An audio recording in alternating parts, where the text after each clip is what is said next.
If your pond is a dark green color, you may be at risk of a fish kill. Fish kills are very common in the summertime due to excessive algal growth and die-off. But how do you measure how dark is dark? How dense is this greenness in your pond?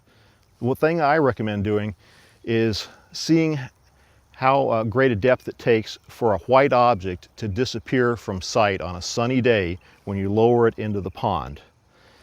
If it disappears from sight in less than 12 inches, you are at high risk of an algal die-off and a low oxygen fish kill. If it disappears at somewhere between 12 and 18 inches, you're at intermediate risk. So now that you know the general ballpark that you're in for risk, what can you do about this risk? If you know that a fish kill is a possibility in your pond, I recommend you have a pump set or some other means of emergency aeration standing by and ready to use on short notice. It doesn't help to call for advice because when fish are suffocating, minutes count.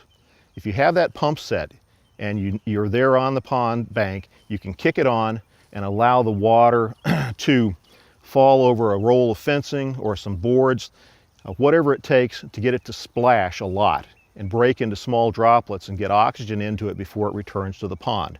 If you do that, you may be able to create a refuge that will get the fish past the crunch period until the pond oxygen levels can recover.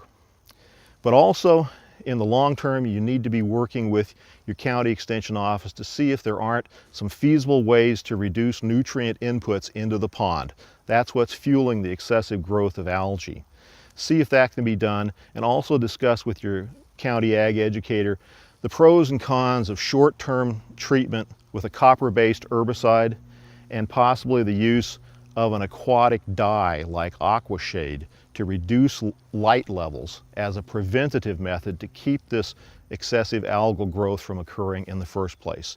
If you do these things, you may be able to dodge the bullet and not have to suffer that big fish kill, which is always a dramatic and unhappy occasion.